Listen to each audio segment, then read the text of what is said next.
प्राचीन किताबों में एक्वेरियस युग का जिक्र किया गया है। पुराने गीतों में इसे रहस्य की तरह गाया गया है और दुनिया के बड़े अमीर और ताकतवर लोग इसके बारे में डर के साथ बातें करते रहे हैं, क्योंकि इसके पीछे गहरी वजह है। सदियों से कहा जाता रहा है कि ये युग केवल मशीनों या समाज में बदलाव का नहीं, बल्कि मानवीय चेतना में ऊर्जात्मक बदलाव का समय है।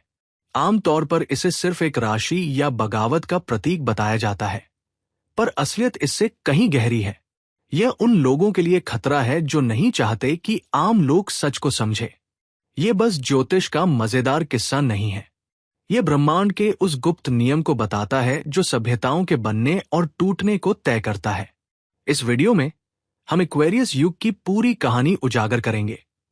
वो नहीं जो राशिफल में बेवकूफी से बताई जाती है, बल्कि वह जो प्राचीन काल में समझी जाती थी और जिसे एलिट्स ने डर के रूप में देखा था। एक्वेरियस सिर्फ एक राशि नहीं है, ये एक खास ऊर्जा, एक ताकत और भविष्य का संकेत है। ये वह समय है जब पुरानी व्यवस्था ढहने लगती है और इंसान को अपनी असली पहचान याद आने लगती है। ये जल लाने वाले का प्रतीक है, ऐसा ब्रह्मांडीय चिन्ह जो कई संस्कृतियों में छुपा हुआ है। ये सिर्फ पानी नहीं, बल्कि सच का प्रवाह लाता है। ये हमारे भीतर की ताकत को आजाद करने और नई आजाद सोच का निशान है। ये पाइसेज युग का अंत है, वो दौर जहां ऊंच नीच, अंधविश्वास, मसीहा और एक जगह पर जमा ताकत का राज था। वो समय जब राजा और पुजारी राज करते थे, बातें छुपाते थे और लोगों को अपने काबू में रखते थे। एक्वेरियस युग में ताकत एक जगह से हटकर सब में बंटने लगेगी। झूठ और धोखे खत्म होंगे और इंसान अपनी असली ताकत को पहचान पाएगा। ये हमें सिखाता है कि किसी की अंधी नकल मत करो, खुद सोचो, समझो और अपने दिल की सुनो। और यही वो वजह है जो उन्हें डराती है जिन्होंने इस लोगों के कंट्रोल रहकर आज्ञाकारी होकर रहने से अपना एम्पायर खड़ा किया हुआ है। जब हम इस यात्रा में खोजेंगे, हम पाएंगे कि कैसे पुरानी सभ्यताओं ने संकेतों के रूप में स्मारकों, कल्पित कथाओं और गणित के माध्यम से एक्वेरियस एज के बारे में बात किया है। हम शनि और अरुण, यूरेनस के बीच की लड़ाई को देखेंगे। ये दोनों ग्रह एक्वेरियस के मालिक हैं और इनकी टक्कर कंट्रोल और जागरूकता की लड़ाई दिखाती है। हम यह भी समझेंगे कि कैसे कुछ एलिट्स ने एक्वेरियस एज का फायदा उठाने की चालें चली और कैसे आज का तथाकथित न्यू एज मूवमेंट भी लोगों को असली जागरण से भटकाने का जरिया बना। पर सबसे जरूरी चीज यह है कि धरती पर आपका जन्म एक्सीडेंटल नहीं है। अगर आप ये पढ़ रहे हैं, तो आपके अंदर वो नई ऊर्जा बह रही है जो दिखा रही है कि आप ही वो है जो उस पानी के पात्र को पड़के हुए है, जिसके पास फ्यूचर का ब्लूप्रिंट है जिसे ये एलिट्स खत्म करना चाहते हैं। और इधर आपको कुछ नया नहीं सिखाया जा रहा है, ये आपको हेल्प कर रहा है कुछ पुराना याद करने में। तो इसे केवल अकेला एक्सपीरियंस ना मानकर एक शुरुआत माने। अपने हर हिस्से को जो प्रोग्रामिंग के कारण खामोश हो गया है, भय के कारण सुस्त हो गया है या सिस्टम द्वारा जकड़ा हुआ है, सक्रिय होने दीजिए। एज ऑफ एक्वेरियस नहीं रही है, ये पहले से यहां पर है, पर सवाल यह है कि क्या आप इसमें शामिल होने के लिए तैयार हैं? क्योंकि जब सच सामने आएगा उसके बाद वापसी का कोई रास्ता नहीं है। बाढ़ सत्म करने नहीं जगाने आती है और उसके पानी में हम केवल सच पाएंगे जो ना केवल एलिट्स ने हमसे छुपाया है, बल्कि हमने भी अपने आप से छुपाया है। स्वागत है आपका एक्वेरियस की पूरी कहानी में, वो कहानी जो वो नहीं चाहते आप सुने। ये जानने के लिए एलिट्स क्यों डर रहे हैं एज ऑफ एक्वेरियस से, इसके लिए हमें व्यापारिक एस्ट्रोलॉजी से हटकर एस्ट्रोलॉजिकल एज की असली परिभाषा को जानना होगा। ये एस्ट्रोलॉजिकल एज कोई पर्सनल होरोस्कोप नहीं है। ये बहुत बड़ा ब्रह्मांडीय चक्र है जो अंदाजन 2160 सालों में पूरा होता है, जिसमें 12 जोड़ीय कॉन्स्टलेशंस हैं जो पृथ्वी के घूमने के साथ प्रेशन ऑफ एक्विनोक्सेस के मापे जाते हैं, जो लगभग 25,920 सालों में पूरा होता है। ये एज रैंडम नहीं है, बल्कि आईना है सिविलाइजेशन के उतार चढ़ाव का, चेतना के विकास का। और हर दौर में कुछ विचार और रूपक होते हैं जो लोगों की सोच को सबसे ज्यादा प्रभावित करते हैं। हम अब पाइसेज एज से बाहर आ रहे हैं, जो शुरू हुआ है रोमन एम्पायर और उसके बाद जब धर्मों का जन्म हो रहा था। पाइसेज के मूल आधार विश्वास, आस्था, शहादत, बलिदान, आध्यात्मिक अधिकार का केंद्रीकरण थे। पाइसेज के चिन्ह के बारे में सोचे, मछली और एक सागर जो समग्र मनोभाव, और एक चरवाहे की उसकी भेड़ों के साथ में जाना, ये भी वही बता रहा है कि बातों को मनो और चलते जाओ जैसे बोला जाए। ये समय था रक्षक को फॉलो करने का, धर्मों और उनके अंदर जो बताया उसको मानना, और दूसरे को ही पावरफुल समझना। वह धोखे, भ्रम और पर्दे का युग भी था, यानी पाइसेज राशि का अंधकारमय पक्ष। संस्थान ना कि लोगों को सक्षम बनाने बल्कि उनको भय, लज्जा और छुटकारे के वादे के माध्यम से आज्ञाकारी बनाए रखने का था। ये सच्चाई, आजादी, नए विचार, बदलाव और उच्च बुद्धि का प्रतीक है। ये उस इंसान का प्रतिनिधित्व करता है जो समाज के बीच भी अपनी पहचान बनाए रखता है, न कि उस समाज का जो व्यक्ति की पहचान मिटा दे। एक्वेरियस एक नई ऊर्जा के साथ पारदर्शिता, विकेंद्रीकरण और पुरानी सत्ता के विरुद्ध विद्रोह का प्रवाह करता है। यूरेनस इसे चलाता है, जो अचानक झटके और स्वतंत्रता से जुड़ा है, और उसका सहायक जो शनि है वो संरचना और अनुशासन का प्रतीक है। ये दोहरा शासन महत्वपूर्ण है। एक्वेरियस अव्यवस्थित अराजकता नहीं है, परंतु ये नए सिस्टम का जन्म है उस पुराने टूटे हुए सिस्टम के बदले में। ये विनाश के द्वारा विकास है। जो पानी बहता हुआ दिखाया गया है वो असली पानी नहीं है। वह चेतना, सत्य, नए विचार और आध्यात्मिक बुद्धि का प्रवाह है। जल ढोने वाला कोई सेवक नहीं, बल्कि एक दिव्य मार्गदर्शक है, जो सोई हुई दुनिया पर पवित्र ज्ञान बरसाकर उसकी सुप्त आत्मा को जगाने आता है। इसीलिए एक्वेरियस युग केवल तकनीक और कृत्रिम बुद्धिमत्ता एआई का युग नहीं है, जैसा कि कई आधुनिक विचारक कहते हैं। ये सिर्फ गैजेट्स की बात नहीं है, ये भीतर की तकनीक की बात है। प्रकाशमय शरीर का जागरण, तंत्रिका तंत्र का दिव्य तरंगों का माध्यम बन जाना, और उस सहज बुद्धि की पुनर्प्राप्ति जिसे हजारों वर्षों तक दबाया या मजाक बनाया गया था। इस एज को ट्रांसह्यूमनिस्ट एजेंडा में बदलने की कोशिश एलिट्स कर रहे हैं। उसका एक नकली वर्जन पेश करेंगे जो अक्वेरियस एज सच में रिप्रेजेंट करती है, परंतु जो ओरिजिनल एक्वेरियस एज है वो मानव संप्रभुता के वापस आने की, ना कि इंसान को मशीन बनाने की। ज्योतिष्य की चर्चा में आया है कि एक्वेरियस एज कब स्टार्ट होगा। कुछ कहते हैं ये स्टार्ट हो चुकी है, और कुछ भविष्य का ग्रह का एलिमेंट्स के बारे में बात कर रहे हैं। पर यहां उससे भी गहरा सत्य है, ये एज कोई कैलेंडर इवेंट ना होकर एक फ्रीक्वेंसी का थ्रेशोल्ड है, और उसके लक्षण पहले से यहां पर है।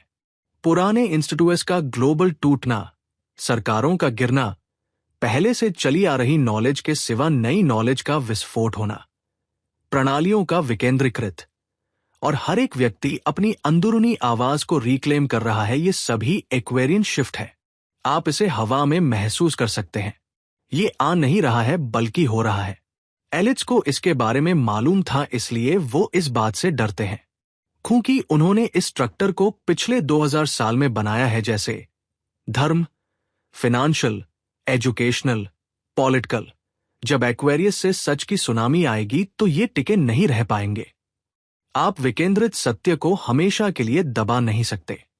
आप एक जनसंख्या को उसके बाद कंट्रोल नहीं कर सकते जब वो जान जाती है अब किसी के सामने झुकना नहीं, यानी कंट्रोल नहीं होना है। एक्वेरियस पिरामिड का अंत है और नेटवर्क का उदय है। किसी और पर निर्भरता का अंत है और अपने पर अंदर की मास्टरी का समय है। और इस बात का अंत की कोई और आएगा बचने, परंतु अपने आप ही आगे बढ़कर चलने का है। लेकिन यहां विरोधाभास है। ये परिवर्तन आसान नहीं है। ये थोड़ा अराजक, अस्थिर और कभी पेनफुल भी, क्योंकि एक्वेरियस अकेला ऊपर ऊपर से नहीं हटाता, ये पूरी तरह से फाड़ देता है। ये सिस्टम में आराम से बदलाव नहीं करता है, बल्कि ये इसको गिरा देता है कुछ नए के लिए जगह बनाने के लिए। और जो पुराने संसार के सिस्टम्स पर इमोशनली, आध्यात्मिक और पैसे के लिहाज से वो इसे मौत के जैसा फील कर सकते हैं। देखा जाए तो ये डेथ ही है, पाइसेज प्रतिमान की, स्लेव माइंडसेट की, और इस बात के भ्रम की मौत की कोई और हमें बचाने आएगा। इसलिए जब हम कहते हैं कि एलिट्स डरते हैं, वो इसलिए नहीं कि वो ज्योतिष में विश्वास करते हैं जैसा आपको लगता है। ये इसलिए कि वो इस चक्र को समझते हैं। वो तारों के अलाइनमेंट को अकेला मजे के लिए नहीं देखते हैं, पर ठूंकि वो जानते हैं जब भी एक्वेरियस आएगा कॉस्मिक क्लॉक में तो ये अपने साथ क्रांति, विद्रोह और पुनर्जागरण लाएगा। इसलिए जब हम कहते हैं कि एलिट्स डरते हैं, तो इसका मतलब ये नहीं कि वो ज्योतिष में वैसे विश्वास करते हैं जैसे आप सोचते हैं। ये इसलिए कि वो इस चक्र को समझते हैं। वो तारों की चाल सिर्फ मजे के लिए नहीं देखते, बल्कि इसलिए देखते हैं क्योंकि उन्हें पता है कि जब भी एक्वेरियस का समय आता है तो उसके साथ बदलाव, बगावत और नई सोच की लहर आती है। फ्रेंच क्रांति से लेकर बिजली के आने तक और फिर इंटरनेट तक, ये सब एक्वेरियस के असर की गूंजें हैं। और अब यह लहर पहले से कहीं ज्यादा बड़ी है। यह किसी एक देश की बात नहीं किसी एक धर्म की।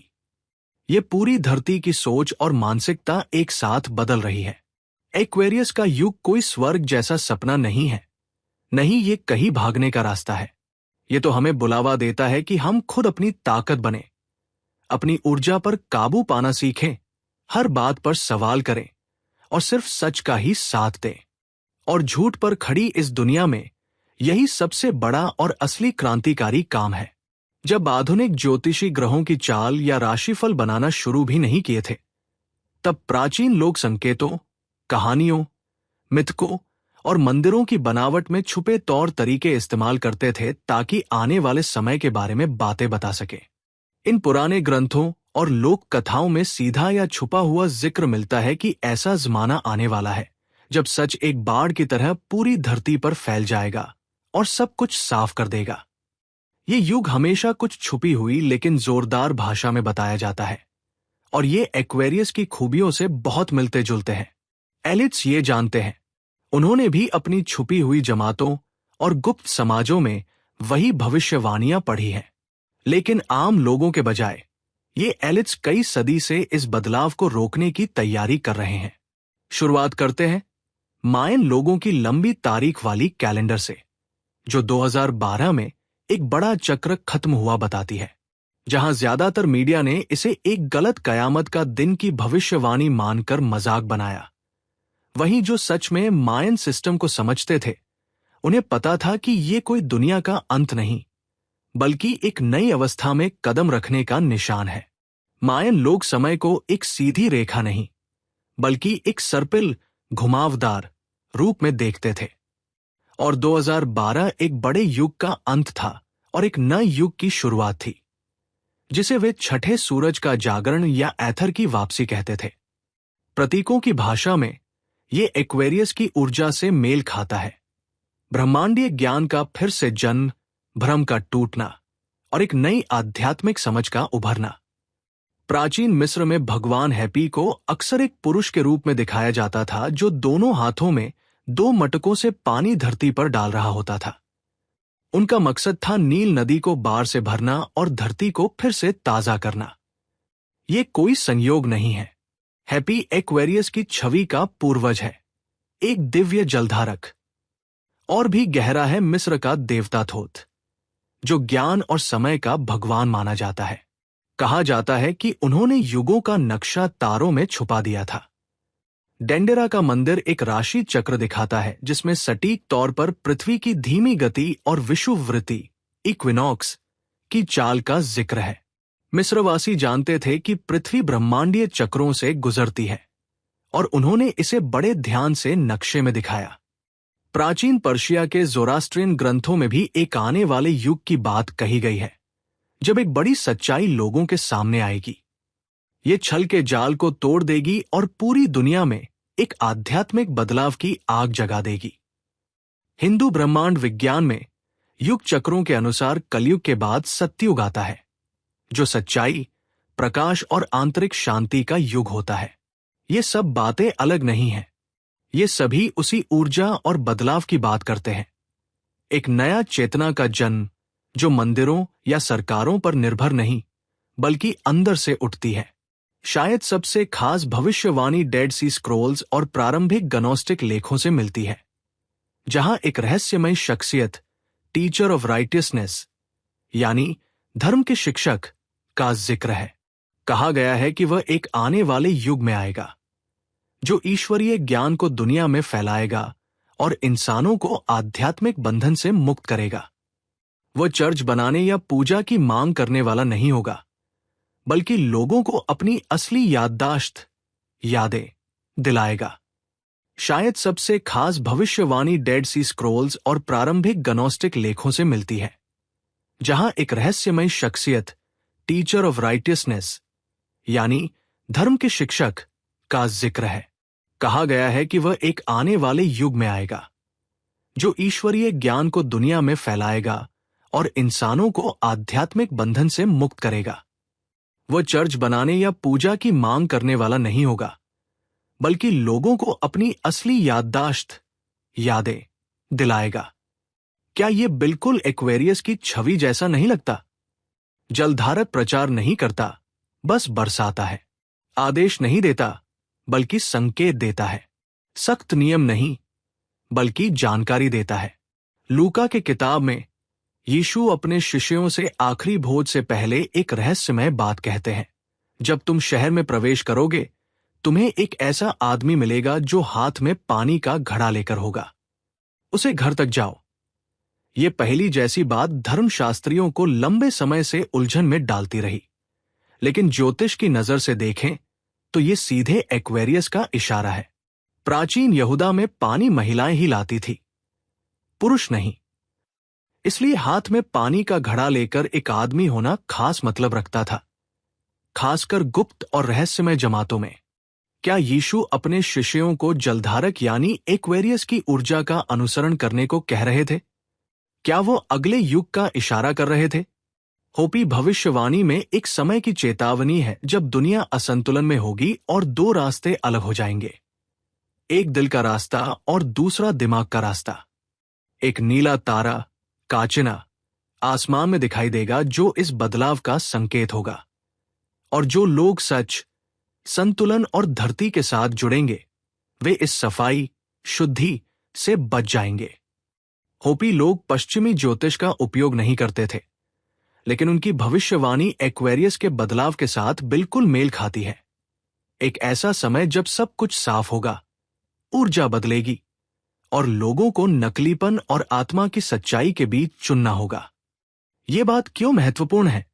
क्योंकि बड़े लोग इन भविष्यवाणियों को अपने लिए सुरक्षित रखे हैं और आम लोगों से उन्हें छुपाते हैं या उनका मजाक उड़ाते हैं, जैसे कि फ्रीमेसन्स, रोसिक्रूसियंस और वैटिकन के गुप्त संगठन। उनके पास पुराने ज्ञान है जो ग्रहों के युगों और एक्वेरियस की भूमिका के बारे में बताते हैं, जिसे वे केंद्रीकृत सत्ता के लिए खतरा मानते हैं। वे जानते हैं कि जब जलवाहक उदय होता है, लोग अपने लिए सोचना शुरू करते हैं, जो व्यवस्थाएं रहस्य, शोषण और आज्ञाकारिता पर आधारित होती है। वे आवृत्ति, सामंजस्य और सहज ज्ञान की इस युग में टिक नहीं पाती। वे यह भी जानते हैं कि भविष्यवाणी की नफल कैसे करनी है। यही चालाकी है।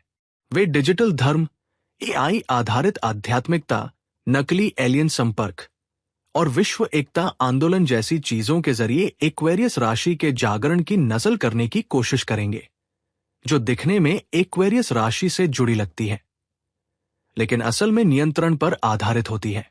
सच्ची एक्वेरियस युग कोई आंदोलन या संगठन नहीं है। यह आत्मा की याददाश्त में वापसी है।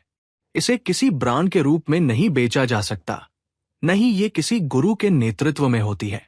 ये केवल उन लोगों के दिलों और तंत्रिकाओं में होती है जो इसके लिए संवेदनशील होते हैं। हर सभ्यता में एक चेतावनी और एक वादा था।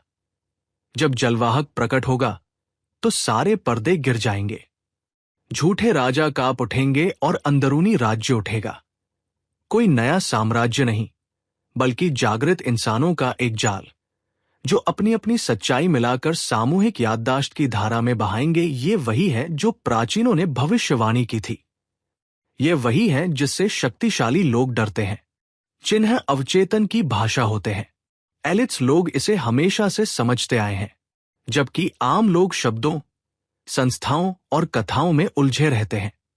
सत्ता में बैठे लोग अपने संदेश और चेतावनियां चिन्हों में छुपा देते हैं, और एक्वेरियस किसी भी अन्य राशि के प्रतीक से अधिक अपनी असली प्रतीकात्मक शक्ति को सरलता से छुपाए रखती है, जिसे विकृत, कमजोर या छुपाया जाता है ताकि आम लोग इसका सही अर्थ न समझ सके। पहली बार देखने में एक्वेरियस का चिन्ह सरल लगता है, एक व्यक्ति जो पानी डाल रहा है, या अधिकतर दो जिग-जैग लाइनें जो लहरों जैसी दिखती है। इन्हें अक्सर सच में पानी की लहरें समझ लिया जाता है, जिससे ये गलत धारणा बनती है कि एक्वेरियस जल राशि है, लेकिन वास्तव में एक्वेरियस एक वायु राशि है और वे जिग-जैग लाइनें पानी नहीं हैं, वे तरंगे हैं। ये कंपन और ऊर्जा क्षेत्रों का प्रतिनिधित्व करती है। एक्वेरियस भौतिक पानी का वाहक नहीं है, यह आध्यात्मिक ज्ञान का वाहक है, सत्य जो वाणी के बजाय कंपन के माध्यम से संचारित होता है। ये एक महत्वपूर्ण बात है जो एक्वेरियस राशि का असली मतलब समझने का एक नया रास्ता खोलती है। पानी देने वाला पात्र सिर्फ राशि का प्रतीक नहीं, बल्कि एक ब्रह्मांडीय आदर्श है।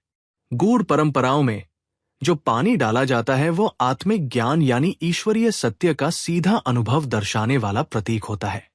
ये पुजारियों और धार्मिक नियमों को पार कर जाता है। यह उच्चतर जगत से आया हुआ ज्ञान है जो सीधे पृथ्वी के क्षेत्र में प्रवाहित होता है। इसीलिए एलिट्स लोग एक्वेरियस राशि से डरते हैं। यह ऐसा ज्ञान लाता है जिसे फिल्टर, सेंसर या नियंत्रित नहीं किया जा सकता। एक्वेरियस के प्रभाव में आत्मा अपनी खुद की एंटेना बन जाती है, शरीर अपना खुद का मंदिर बन जाता है, और इंसान भ्रष्ट नहीं होता क्योंकि उसे सत्य के लिए अब बाहरी सत्ता की जरूरत नहीं होती। प्राचीन चित्रों में भी पानी देने वाले पात्र को अलग अलग रूपों में दिखाया गया है। सुमेरियन संस्कृति में देवता एनकी को उनके कंधों से पानी बहते हुए चित्रित किया गया है, जो जीवन और दिव्य बुद्धि को धरती पर लाने का प्रतीक है। एनकी केवल जल के देवता नहीं थे, बल्कि वे ज्ञान, भाषा और सृजन के देवता भी थे। मिस्र की कला में देवता हैपी भी पानी डालते हैं, जिससे पवित्र बाढ़ के माध्यम से भूमि फिर से उपजाऊ और तरोताजा हो जाती है। ये बस संयोग नहीं है, ये सभी एक्वेरियस राशि के प्रतीक के पहले संकेत है, जो नई ऊर्जा और तरंग लेकर इस दुनिया को फिर से शुरू करता है। दो जिगजैग लाइनें जब पवित्र ज्यामिति और विद्युत चुंबकीय सिद्धांत की दृष्टि से देखी जाती हैं, तो ये तरंगे विद्युत क्षेत्र या ध्वनि तरंगों जैसी दिखती है। ये कोई संयोग नहीं है। एक्वेरियस राशि का स्वामी ग्रह यूरेनस है, जो बिजली, नई खोज और अचानक बदलाव का प्रतीक है। ये चिन्ह वास्तव में हमें बता रहा है कि ये समय तरंगों और ऊर्जा के रेलिनमेंट का है, जहां पाइसेज राशि के भारी और घने युग से हल्की, संचारित और मानसिक रूप से स्वतंत्र एक्वेरियस की ऊर्जा में परिवर्तन हो रहा है। हम अब विश्वास के महासागर से निकलकर ज्ञान की हवा में प्रवेश कर रहे हैं। ये बदलाव सिर्फ प्रतीकात्मक नहीं, बल्कि जैविक है। मानव तंत्रिका तंत्र एक्वेरियस राशि का शारीरिक क्षेत्र है। जब यह ऊर्जा बढ़ती है, तो सबसे पहले हमारे तंत्रिका तंत्र पर असर पड़ता है, जिससे चिंता, नींद न आना, संवेदनशीलता बढ़ना, नए विचार आना और झूठ सहन न कर पाने जैसे लक्षण होते हैं। ये बदलाव सिर्फ प्रतीकात्मक नहीं, बल्कि जैविक है। मानव तंत्रिका तंत्र एक्वेरियस राशि का शारीरिक क्षेत्र है। जब यह ऊर्जा बढ़ती है, तो सबसे पहले हमारे तंत्रिका तंत्र पर असर पड़ता है, जिससे चिंता, नींद न आना, संवेदनशीलता बढ़ना, नए विचार आना और झूठ सहन न कर पाने जैसे लक्षण होते हैं। एक्वेरियस राशि जो ऊर्जा लाती है वो कोई मंद लहर नहीं है। ये एक तंत्रिका तंत्र की सुनामी है, जो हमारे अंदर की प्रणालियों को ऊंची और तेज ऊर्जा के साथ तालमेल बिठाने के लिए बदलने की मांग करती है। एलिट्स लोग इसे जानते हैं। इसी वजह से हम इलेक्ट्रोमैग्नेटिक बाधाओं, कृत्रिम तरंगों और डर फैलाने वाले प्रोग्रामिंग से घिरे रहते हैं। ये एक्वेरियस राशि के तंत्रिका तंत्र पर एक युद्ध है। पानी देने वाला पात्र अकेला खड़ा होता है। बाकी ज्योतिष चिन्ह जो जानवर या पौराणिक मिलावट जैसी चीजें होती हैं, उनसे अलग एक्वेरियस मानव का प्रतीक है। ये कोई छोटी बात नहीं है, ये एक घोषणा है। एक्वेरियस मानव विकास का अगला चरण है। एक आध्यात्मिक इंसान, दिव्य विद्रोही और अपने ज्ञान से भरा व्यक्तित्व। एलिट्स लोग चाहते हैं कि हम झुंड, पाइसेज राशि या जानवर, वृषभ सिंह की तरह हूं। लेकिन एक्वेरियस हमें याद दिलाता है, आप अगला कदम है। आप ट्रांसह्यूमन नहीं, बल्कि एक उच्चतर इंसान है। आप तकनीक के बनाए हुए नहीं, बल्कि अपनी अंदर की ऊर्जा से मजबूत है। दिलचस्प बात यह है कि वेटिकन और अन्य धार्मिक संस्थानों ने एक्वेरियस राशि के प्रतीकों को अपनी इमारतों में शामिल किया है, लेकिन उल्टे या छुपे रूप में। सेंट पीटर की 2 चाबियां एक्वेरियस की जिग-जैग लाइनों जैसी दिखती हैं। होली ग्रेल, जो अक्सर एक ऐसा प्याला दिखाया जाता है जिसमें पानी बाहर निकल रहा होता है, पानी देने वाले पात्र जैसा प्रतीत होता है। लेकिन इस आदर्श का सम्मान करने के बजाय उन्होंने इसे कई लेयर्स की पहेली और रिचुअल के नीचे दबा दिया, और इसे केवल जानकर समझ सकते थे। उन्हें पता था कि जब आम लोग समझेंगे कि पानी देने वाला पात्र उनके अंदर ही रहता है, तो उनकी सत्ता खत्म हो जाएगी। आधुनिक मीडिया ने भी वास्तव में समझने के लिए कि क्यों एक्वेरियस राशि ज्योतिष के सबसे विरोधाभासी और शक्तिशाली चिन्हों में से एक है, हमें पानी देने वाले पात्र के साधारण प्रतीक के परे जाकर इसके शासक ग्रहों की ओर देखना होगा। और यहां छुपा है ज्योतिष का एक सबसे गहरा रहस्य। राशि के प्रतीक को पॉप संस्कृति के जरिए अपनी पकड़ बनाई है। उदाहरण के लिए 1960 के दशक का एज ऑफ एक्वेरियस गीत एक ध्यान खींचने वाला गाना था, लेकिन यह बदलाव के गहरे आध्यात्मिक मायनों को अनदेखा कर देता था। नए युग की आंदोलनों ने इस प्रतीक को एक अस्पष्ट सुखद सपने के रूप में पेश किया है, जो शांति के चिन्हों और चमक दमक से भरा है, जबकि असल में ये एक गहरे अंदरूनी विद्रोह का प्रतीक है। एक्वेरियस राशि की इस सफाई का मतलब सिर्फ ऐसा करना नहीं है, ये एक लंबे समय से चलने वाले प्रयास का हिस्सा है, जिसमें इसे उसके खतरे से मुक्त किया जा रहा है। क्योंकि पूरी तरह जागरूक एक्वेरियस आत्मा शांत नहीं होती, ये क्रांतिकारी होती है। ये निष्क्रिय नहीं होती, ये बिजली की तरह तेज होती है। और पानी देने वाला सिर्फ ज्ञान नहीं देता, वह पूरे सिस्टम को बाढ़ जैसी तबाही में डुबो देता है। वह झूठ पर टिकी हर चीज को अस्थिर कर देता है। वह अनुमति का इंतजार नहीं करता और मंजूरी नहीं मांगता। वो बदलाव की लहरों के साथ आता है। और या तो तुम तैरना सीखो या उस ऊर्जा में डूब जाओ जिसे तुम स्वीकार नहीं करते। तो अगली बार जब तुम 2 जिग-जैग लाइनों या किसी पात्र से पानी डालते हुए चित्र को देखो, तो इसे सिर्फ एक ज्योतिषीय क्लिच न समझो। इसे वैसे समझो जैसा यह है, एक संचार कोड, एक संकेत जो समय के पार छुपा हुआ है, जो तुम्हें वो याद दिलाता है जिसे वे मिटाने की कोशिश कर रहे थे। पानी देने वाला पात्र सिर्फ एक प्रतीक नहीं है, ये तुम हो। जब तुम सच्चाई को अपनाते हो, अपनी अनोखी ऊर्जा को दुनिया में बहाते हो और सिर्फ अपनी असली तरंगों से दूसरों को जागरूक करते हो, यही वो प्रतीक है जिससे वे डरते थे। यही वह संकेत है जिसे वे रोकना चाहते थे। लेकिन ये युग आ गया है। एक्वेरियस राशि के 2 ग्रह हैं जो एक दूसरे से बिल्कुल अलग और विरोधी हैं। शनि, जो पुराना ग्रह है, वह व्यवस्था, नियंत्रण, सीमाएं, समय और कर्म के नियमों का प्रतिनिधित्व करता है। और यूरेनस, जो नया ग्रह है, वह क्रांति, जागृति, बदलाव, स्वतंत्रता और पुराने और जड़ हुए सिस्टम का अचानक टूटना दिखाता है। ये दोनों मिलकर एक्वेरियस राशि को स्थिरता और बदलाव का अनोखा मिश्रण देते हैं। जब ये 2 शक्तियां एक ही रूप में मिलती हैं, तो हम एक गहरे ब्रह्मांडीय विरोधाभास से सामना करते हैं। चेतना के अंदर ही एक लड़ाई चल रही होती है। यह दोहरा शासन कोई गलती नहीं है। इससे पता चलता है कि एक्वेरियस राशि न तो अराजक विद्रोह है और न ही कठोर सत्तावाद। ये पुराने संसार और नए संसार, नियंत्रण प्रणाली और आजादी की ऊर्जा के बीच एक तनाव को दर्शाता है। इसी कारण से एक्वेरियस युग सिर्फ एक खुशहाल स्वप्न की तरह नहीं है, जिसे क्रिस्टल हीलर्स और आध्यात्मिक प्रभावशाली लाते हैं। ये एक युद्ध भूमि है, जहां सैनिकों के नहीं, बल्कि कंपन और ऊर्जा के असली रूपों की लड़ाई होती है, जो मानव विकास की दिशा तय करने के लिए भिड़ रही है। आइए शनि से शुरू करें, जो समय के भगवान, कर्म के द्वारपाल और व्यवस्थाओं के निर्माता है। पौराणिक कथाओं में शनि को क्रोनस कहा जाता है, जो अपने ही बच्चों को निगलने वाला था और जिसे नई ताकतों से हटाए जाने का डर था।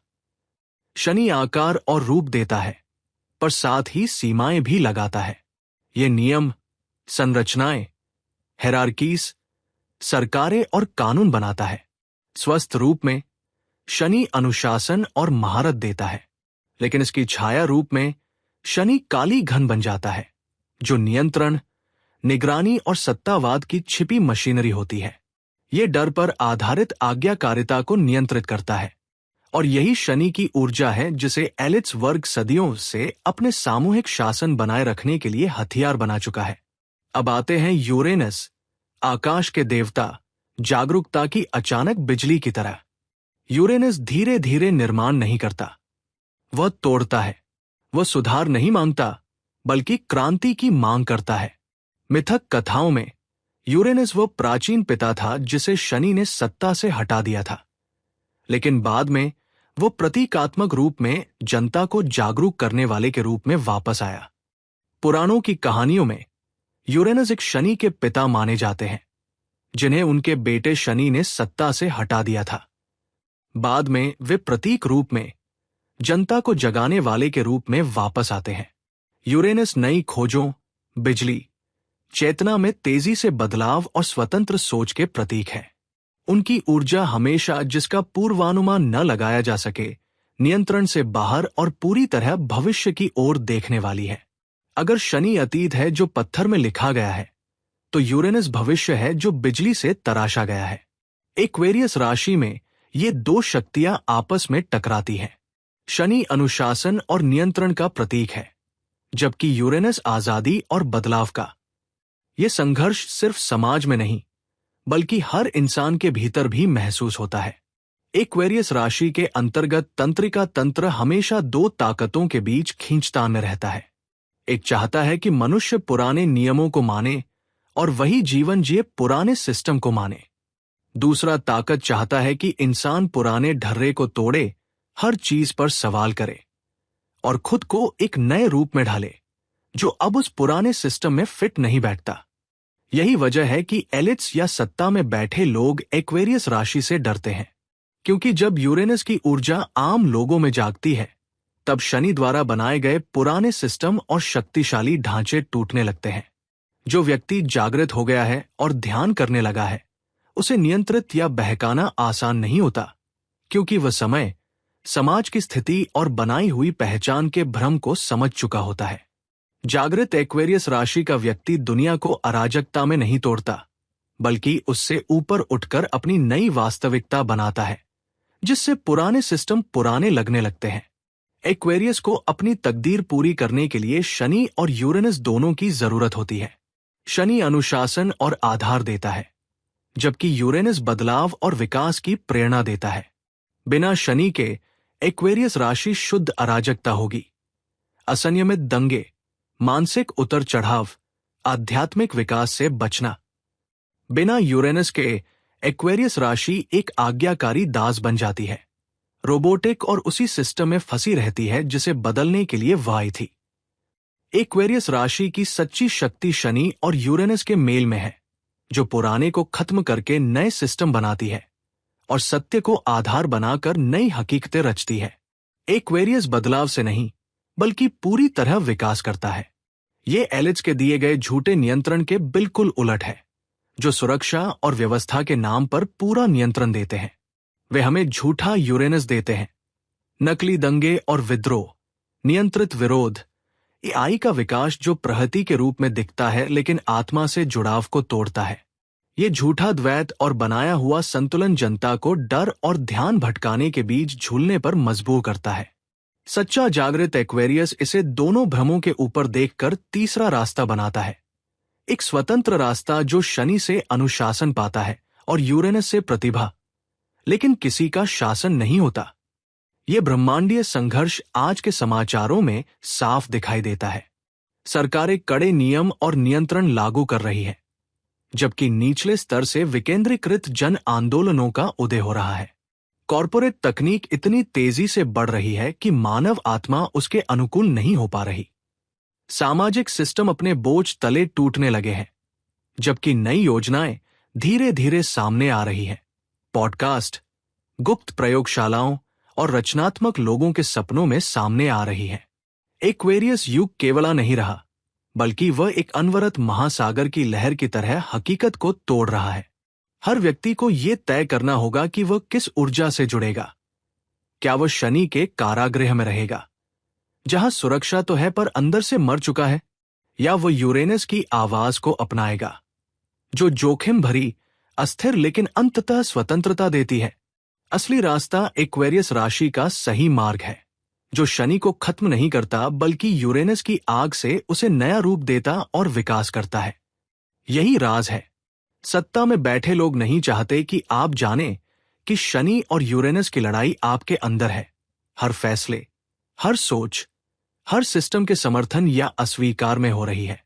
आप सिर्फ एक्वेरियस युग में नहीं जी रहे, बल्कि उसे बनने को कहा जा रहा है। जब आप आज्ञाकारिता और क्रांति के बीच झूलना बंद कर कहीं पूरी ताकत से भविष्य बनाएंगे, तब पूरा सिस्टम बिना लड़ाई के टूट जाएगा। हर आत्मा एक ही ऊर्जा नहीं रखती, बल्कि हर इंसान अपनी पुरानी ऊर्जा को पूरी तरह से पा सकता है। यहां पर सब अपना यूनिक आत्मा का इम्प्रिंट लिए हुए हैं, एक ब्लूप्रिंट जो खासकर एक्वेरियस तरंग की तरह है। इन्हें पीढ़ियों, समयों और स्टार सिस्टम में रखा गया है ताकि जब दुनिया को सबसे ज्यादा जरूरत हो तो वे एक्वेरियस युग की ऊर्जा लाने में मदद कर सके। ये जन्म के महीने से या फिर सूर्य की प्लेसमेंट क्या है बर्थ चार्ट में उससे निर्धारित नहीं होता है, बल्कि उनकी असली वाइब्रेशन, मिशन और जीवन भर की साइकोलॉजिकल ट्रेनिंग बताता है कि ये फिंगरप्रिंट एक्वेरियन सोल का है। तो इसका क्या मतलब हुआ एक्वेरियन सोल ब्लूप्रिंट का होना? उसके कोर में ये ब्लूप्रिंट मांग करता है आजादी की, परंतु केवल ऊपरी आजादी नहीं जो इनके द्वारा बेची जाती है। ये आजादी अस्तित्व से मुक्ति है, सोच की आजादी है, झूठे इतिहास और ढांचों से आजादी है, और आम स्वीकृत कहानियों और विचारों से बाहर रहने और सोचने की आजादी है। एक्वेरियस राशि की आत्मा में प्राकृतिक रूप से नियंत्रण सहन करने की क्षमता नहीं होती। बचपन से ही वे अक्सर अलग-थलग, बाहरी या विद्रोही महसूस करते हैं, न कि ध्यान आकर्षित करने के लिए, बल्कि इसलिए कि मौजूद सिस्टम उन्हें गलत लगते हैं। स्कूल जेल जैसे लगते हैं, राजनीति रंगमंच जैसी लगती है, धर्म नियंत्रण जैसा लगता है। एक्वेरियस राशि की आत्मा को सहज ज्ञान होता है कि दुनिया उल्टी है, भले ही वे इसे शब्दों में व्यक्त न कर पाए। वे अक्सर नियंत्रण या पाखंड जहां होता है वहां अत्यधिक और जल्दी असमानता का अनुभव करते हैं। उनकी विद्रोह हमेशा जोर से नहीं होती। कुछ खुले तौर पर निडर होकर सिस्टम के शक्तिशाली लोगों को चुनौती देते हैं, जबकि कुछ शांतिपूर्वक नए सिस्टम बनाते हैं, कोड लिखते हैं, नई तकनीकें बनाते हैं, नई कला के रूप प्रकट करते हैं, या बस आध्यात्मिक नृत्य का अनुपालन करें। एक्वेरियस राशि को दिखावे की परवाह नहीं होती। एक्वेरियस राशि की आत्माएं अपनी ऊर्जा की शुद्धता की परवाह करती हैं। वे अक्सर प्राकृतिक सिस्टम थिंकर्स होते हैं, जो जहां दूसरे अलगाव देखते हैं वहां वे जुड़ाव देखते हैं। वे विरोधाभासों को स्वीकार कर सकते हैं, विपरीत दिखने वाले विचारों को जोड़ सकते हैं और भविष्य की हकीकतों की सटीक कल्पना कर सकते हैं। उनका दिमाग अक्सर कई आयामों में और गैर सीधे तरीके से काम करता है। एक्वेरियस राशि की आत्माएं यूरेनस की तरंग से जुड़ी होती है, जो अचानक से डाउनलोड्स लाती है, जो तर्क से परे होती है और उन पुराने सिस्टम्स को मना करती है। ये एक वरदान है, लेकिन इसके साथ चुनौतियां भी आती है।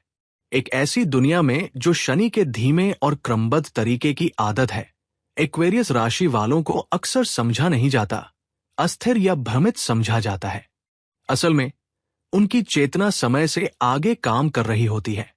एक्वेरियस राशि के लोग ऊर्जा के प्रति संवेदनशील होते हैं, पर यह कमजोरी नहीं बल्कि तकनीकी संवेदनशीलता है। उनका शरीर एक एंटीना की तरह काम करता है, जो भावनाओं, पर्यावरण और विद्युत चुंबकीय क्षेत्रों में सूक्ष्म बदलाव महसूस करता है। यह संवेदनशीलता उनकी मार्गदर्शक प्रणाली है, जो उन्हें जैव विद्युत अंतर्ज्ञान से जोड़ती है, जो शरीर की इनबिल्ट बुद्धिमत्ता है। पारंपरिक सिस्टम ने उन्हें इस पर भरोसा करना नहीं सिखाया, लेकिन ये उनकी निर्णय और विकास की ताकत है। एक्वेरियस राशि की आत्मा की सबसे गहरी खासियत यह है कि वे न तो नेतृत्व करना चाहते हैं और नई नेतृत्व होना चाहते हैं। वे सामूहिक रचना की चाह रखते हैं। वे शासन करना या शासन होना नहीं चाहते, बल्कि रेसोनेंस की चाह रखते हैं। उनके लिए पदानुक्रम बेकार होते हैं और वे सत्ता के खेल को नापसंद करते हैं। उनकी सबसे गहरी इच्छा एक नए तरह के रिश्ते की होती है, जो ऊर्जा, मेल, आपसी स्वतंत्रता और साझा विकास पर आधारित हो। इसलिए एक्वेरियस राशि की आत्माओं को व्यक्तिगत रिश्तों में अक्सर गलत समझा जाता है। वे दूर दूर लगते हैं, दूर रहने वाले और अपनी मर्जी के खिलाफ पकड़ में आना मुश्किल होता है। लेकिन वे वास्तव में कुछ उच्चतर की तलाश में रहते हैं। एक ऐसा रिश्ता जो नियंत्रण, परस्पर निर्भरता और भावनात्मक चालाकी से ऊपर हो। एक्वेरियस राशि की आत्माएं आजादी पर आधारित आत्मा से आत्मा की पहचान चाहती है, और इसमें कोई गलती नहीं है कि सत्ता में बैठे लोग सदियों से इन आत्माओं को निशाना बनाते आए हैं। बचपन से ही एक्वेरियस राशि के लोग मेडिकल तौर पर फिट नहीं माने जाते। उन्हें लेबल किया जाता है और ऐसे सिस्टम में डाल दिया जाता है जो उनकी प्रतिभाओं को दबा देते हैं। उनकी अंदर की बिजली नकली नियंत्रण प्रणाली को खतरा देती है, और भीड़ का पालन न करने से वे पूरे झूठ को उजागर कर देते हैं। जब पूरी तरह सक्रिय हो जाते हैं तो एक्वेरियस राशि की आत्माएं फ्रीक्वेंसी बदलने वाली बन जाती है, हिंसा के जरिए नहीं, बल्कि ऊर्जा के जरिए। इसलिए शैक्षिक प्रणाली नए और असामान्य विचारों को बढ़ावा नहीं देती, बल्कि दंडित करती है। इसलिए नई खोज का उपयोग निगरानी तकनीक में किया जाता है, और इसलिए सच बोलने वालों को अक्सर प्रतिबंधित किया जाता है, जबकि ध्यान भटकाने वाली चीजें बढ़ा दी जाती हैं। योजना हमेशा से ही एक्वेरियस राशि की आत्मा को तोड़ने, भ्रमित करने, थकाने या लत में डालकर इसे नियंत्रित करने की रही है। आत्मा को हमेशा के लिए चुप नहीं कराया जा सकता, क्योंकि एक्वेरियस राशि का ब्लूप्रिंट डीएनए में क्वांटम कोडेड होता है, जो युग की तरंग की प्रतीक्षा करता है उसे सक्रिय करने के लिए। और वह समय अब है। ये परिवर्तन सिर्फ वैश्विक नहीं, बल्कि कोशिकीय स्तर पर है, जब ये आत्माएं याद करने, पुनः संरेखित होने और अपने कोड को पुनः प्राप्त करने लगती है। एक बार जब एक्वेरियस राशि की आत्मा को अपनी असली पहचान याद आ जाती है, तो वो फिर कभी नींद में वापस नहीं जाती। सवाल यह नहीं है कि आपका राशिफल एक्वेरियस है या नहीं। सवाल यह है कि क्या आपकी आत्मा एक्वेरियस की विशेषताओं से मेल खाती है। क्या आप पूरी सच्चाई, अपनी अंतर्ज्ञान का पालन करने की आजादी और झूठे सत्ता सिस्टम के टूटने की चाह रखते हैं? क्या आप कोई नया सोचने, संबंध बनाने, उपचार या शासन करने का तरीका बनाने के लिए बुलाए गए महसूस करते हैं, न कि विद्रोह से, बल्कि क्योंकि ये आपको प्राकृतिक लगता है? क्या ऐसा लगता है कि आप एक ऐसी तरंग के लिए इंतजार कर रहे थे जिसे दुनिया में अभी आना शुरू हुआ है? यदि हां, तो आप एक्वेरियस की लहर का हिस्सा हो सकते हैं, एक ऐसी आत्माओं का जाल जो समय के पार साथ उठ रही है। आप अकेले नहीं हैं। आप कभी अकेले नहीं थे।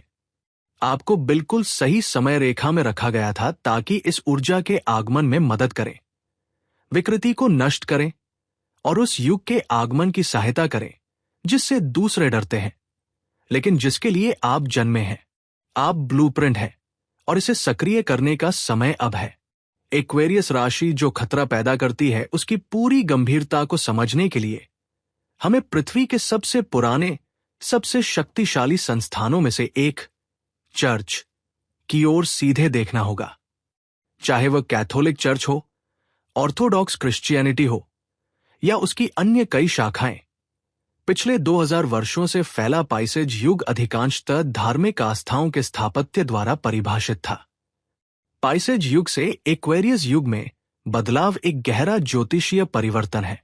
पाइसेज, जिसका प्रतीक मछली है, पिछले 2000 वर्षों से विश्वास, समर्पण, बलिदान, भावनात्मक भक्ति और उद्धारकर्ता मॉडल से जुड़ा रहा है। चर्च, खासकर कैथोलिक और ऑर्थोडॉक्स चर्च की शाखाएं, इस पाइसेज युग की आध्यात्मिक मुख्यालय थी। अब एक्वेरियस आता है। एक्वेरियस पाइसेज का उल्टा है। जहां पाइसेज आपको विश्वास करने को कहता है, वहां एक्वेरियस आपसे जानने की मांग करता है। एक्वेरियस युग ज्ञान, जागरूकता और सामूहिक विकास पर जोर देता है, जो पाइसेज युग की अंधविश्वास और पदानुक्रमात्मक नियंत्रण से अलग है।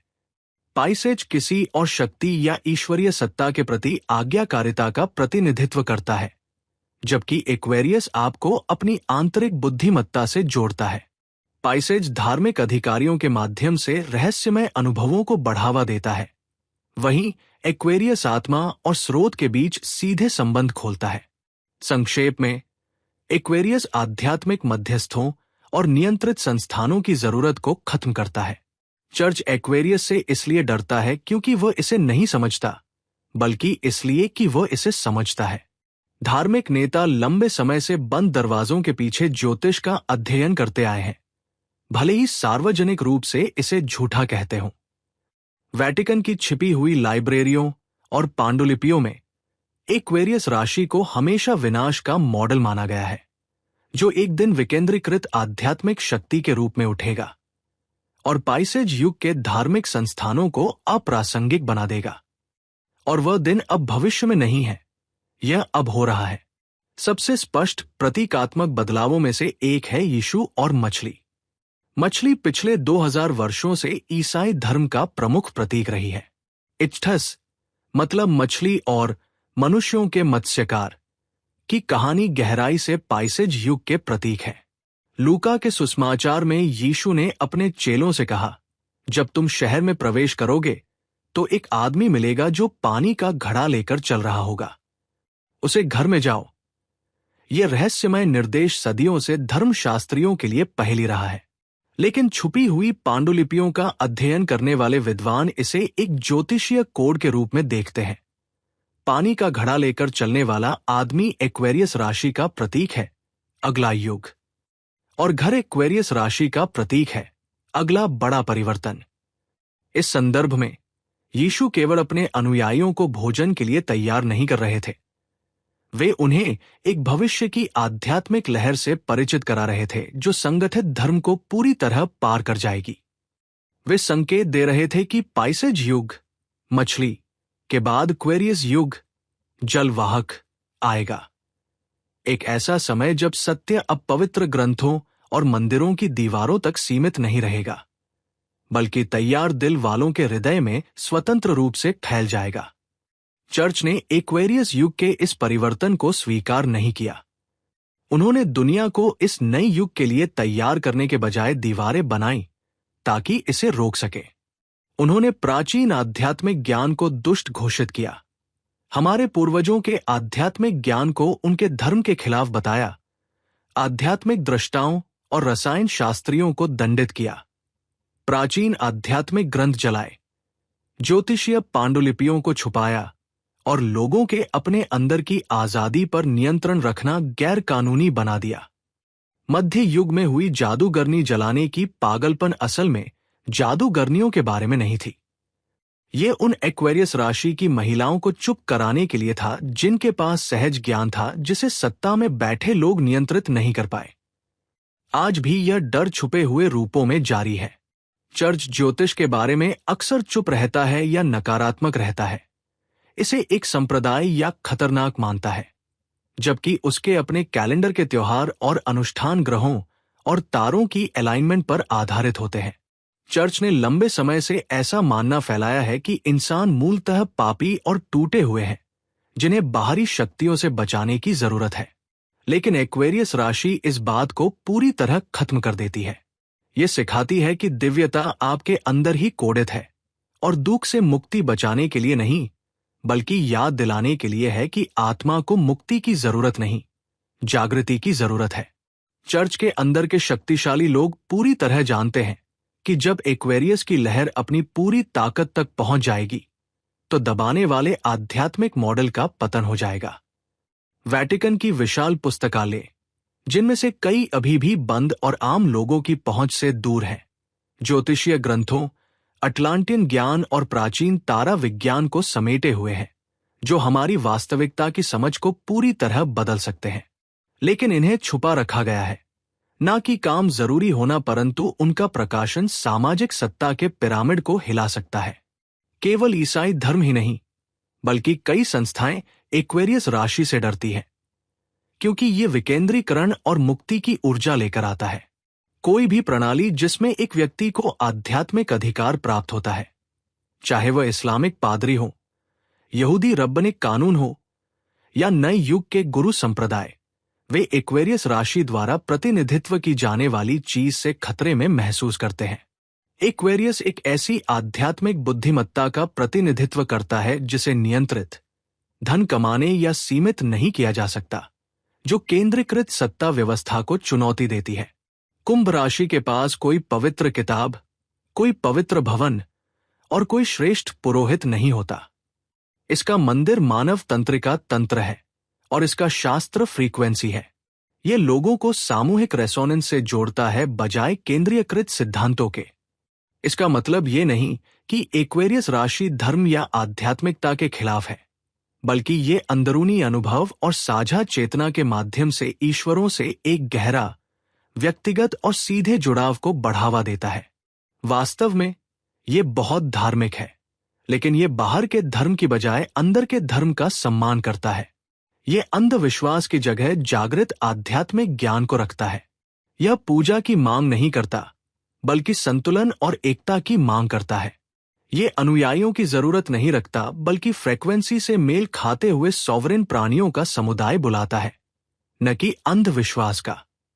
और यही वह चीज है जिसे चर्च और सभी दमनकारी संस्थान सहन नहीं कर सकते। एक्वेरियस राशि धर्म को नष्ट करने नहीं आ रही, बल्कि इसे पुराना कर रही है। जब आप समझ जाते हैं कि आप बिना किसी मध्यस्थ के सीधे स्रोत से जुड़ सकते हैं, तो धार्मिक प्रणालियों की जरूरत खत्म हो जाती है। आप स्वयं मंदिर बन जाते हैं, सच्चाई के वाहक बन जाते हैं और वही पानी बन जाते हैं जो बहाया जाता है। जब लोग दिव्यता से जुड़ने के लिए किसी संस्था की अनुमति की जरूरत नहीं महसूस करते, तो कोई संस्था टिक नहीं सकती। अगर एक्वेरियस आजादी, आंतरिक सच, जागृति की ऊर्जा का प्रतिनिधित्व करता है, तो सबसे गहरा सवाल यह है कि अगर इस मॉडल को हाईजैक कर लिया जाए तो क्या होगा? क्योंकि जब चर्च और पारंपरिक इंस्टीट्यूशंस इसके पूरी तरह खिलाफ गए और सेक्रेट सोसाइटीज ने अलग रास्ता अपनाया, उन्होंने इस पढ़ा, कॉपी किया और वापस मोड़ दिया। इसको अस्वीकार करने की बजाय वो नकली वर्जन पेश करके कंट्रोल करना चाहते हैं। वो जो लगता तो वैसा ही है, पर एक डिजिटल जेल है। सबसे प्रभावशाली तरीका रोकने का पर दबाने का नहीं, यह मिस डायरेक्शन है। सदियों से सत्ता में बैठे लोगों ने कुंभ युग के झूठे आगमन की चाल चली है, ताकि जब असली युग आए तब जनता उसके छायादार रूप को सच समझकर स्वीकार कर ले। इस चाल को समझने के लिए फ्रीमेसली, रोसिक्रूशन, इल्यूमिनाटी और आधुनिक तकनीकी संप्रदायों के आंतरिक कार्यों को देखना होगा। इन समूहों ने ज्योतिष को नकारा नहीं, बल्कि इसमें महारत हासिल की। उनके उच्च पद ज्योतिषीय होते हैं। उनके अनुष्ठान, इमारतें और प्रतीक ग्रहों और तारों की संरेखनों के साथ अनुगूंजित होते हैं। वे समय के चक्रों को समझते थे और एक्वेरियस के आगमन की भविष्यवाणी आम लोगों से पहले कर चुके थे। संसार को एक्वेरियस राशि के असली, प्राकृतिक और मुक्ति देने वाले रूप के लिए तैयार करने के बजाय सत्ता में बैठे लोगों ने एक नकली संस्करण बनाने की योजना बनाई है। ये झूठा रूप एक्वेरियस जैसा दिखता है, लेकिन असल में ये शनि के नियंत्रण वाला है। उदाहरण के लिए वैश्विक एकता का विचार, जो एक महान एक्वेरियस थीम है, असली रूप में इसका मतलब आध्यात्मिक रेसोनेंस और बिना किसी मिडलमैन के स्रोत से सीधे जुड़ाव होता है। ये समझ कि हम एक बड़े चेतना नेटवर्क का हिस्सा है। लेकिन सत्ता में बैठे एलिट्स ने इसके बजाय एक झूठा वैश्वीकरण बनाया है, जो डिजिटल निगरानी, कॉर्पोरेट एकाधिकार के अधीन केंद्रीकृत है और हर व्यक्ति की विचारधाराओं से पूरी तरह पालन की मांग करता है। जो दिखाया जाता है वह एकता नहीं, बल्कि ये प्रहती के नाम पर छिपी एकरूपता है।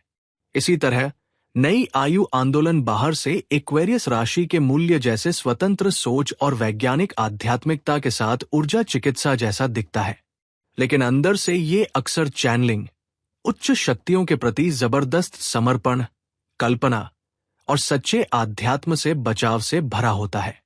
एक्वेरियस का असल मॉडल, जागरूकता को जगाने वाला विद्रोही, कमजोर कर दिया गया है। उसे सुंदर और सौम्य कथनों में बदल दिया गया है, जो उसके मूल मजबूत या तीखे अर्थ को मिटा देते हैं, न कि आंतरिक क्रांति शुरू करता है। न्यू एज एक्वेरियस अक्सर इसे शांत कर देता है। गुप्त समाज कुछ समझते हैं जो अधिकांश नहीं समझते। प्रतीक वास्तविकता को आकार देते हैं। अगर वे एक्वेरियस के प्रतीक को उसके आम जागृत होने से पहले बदल सकते हैं, तो वे उसकी असली जागृति को रोक सकते हैं।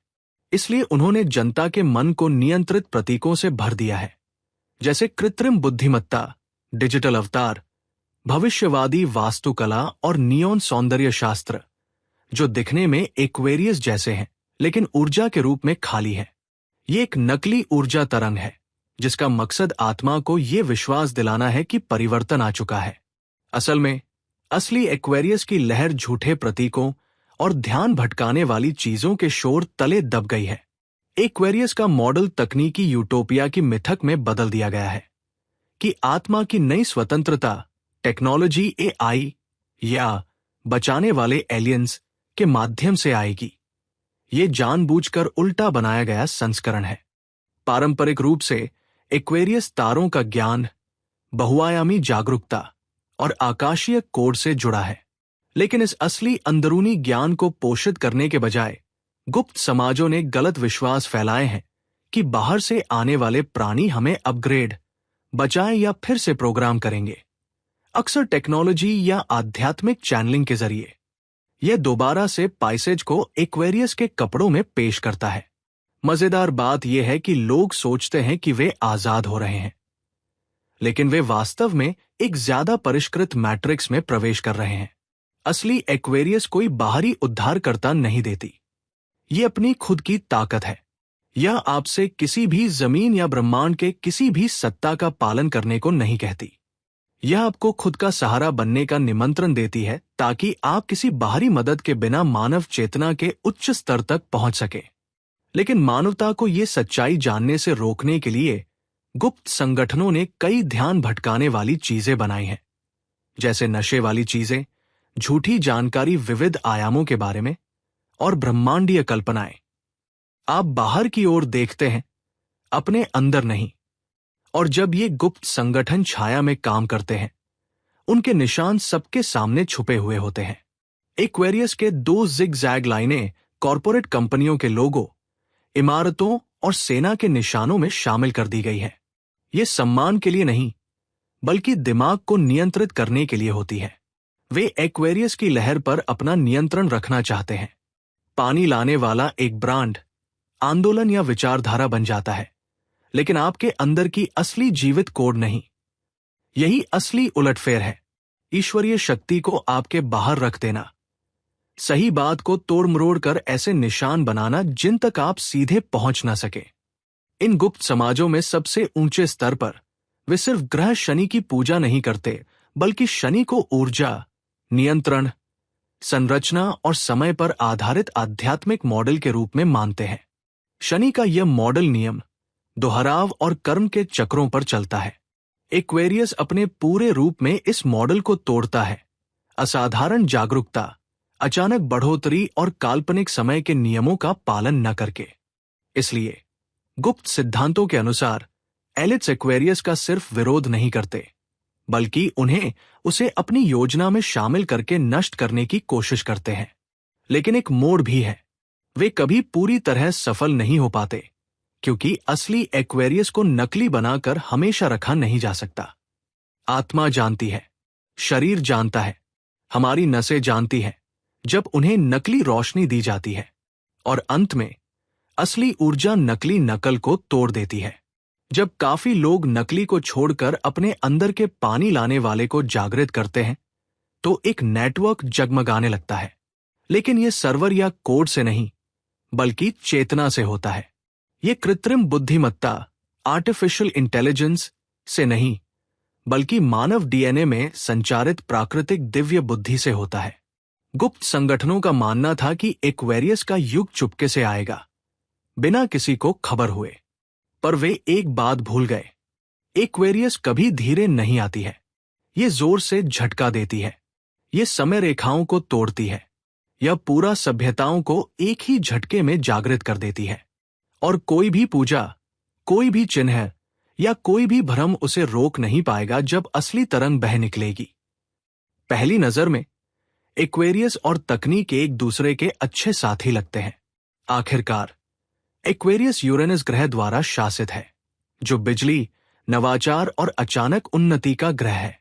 और हमारे वर्तमान समय में डिजिटल सिस्टम, कृत्रिम बुद्धिमत्ता, सोशल नेटवर्क और वर्चुअल दुनिया का तेजी से बढ़ना बिल्कुल एक्वेरियस के भविष्य के विषय से मेल खाता है। लेकिन यही सतही समानता खतरे की जगह है, क्योंकि हर तकनीक एक्वेरियस वाली नहीं होती और हर प्रगति विकास नहीं होती। सच यह है कि आज जिस चीज को एक्वेरियस युग कहा जा रहा है, वो एक चालाक तकनीकी जाल है, एक झूठी समय रेखा जो सच्ची जागरूकता की ऊर्जा को छीनने के लिए बनाई गई है। साफ कहें तो एक्वेरियस युग तकनीकी उपकरणों के बारे में नहीं है। ये चमकती स्क्रीन, सरकारें जो एल्गोरिदम और कोड से चलती है, या आपकी चेतना को इंटरनेट पर अपलोड करने के बारे में नहीं है। असली एक्वेरियस की लहर अंदरूनी तकनीक के बारे में है। ये मानव आत्मा के अंदर छुपी बहुआयामी क्षमता के बारे में है। यह हमारे आकाशीय तंत्रिका तंत्र को खोलने, टेलीपैथिक सहानुभूति विकसित करने, जैव विद्युतीय महारत हासिल करने और हमारी आध्यात्मिक योजना को फिर से सक्रिय करने के बारे में है।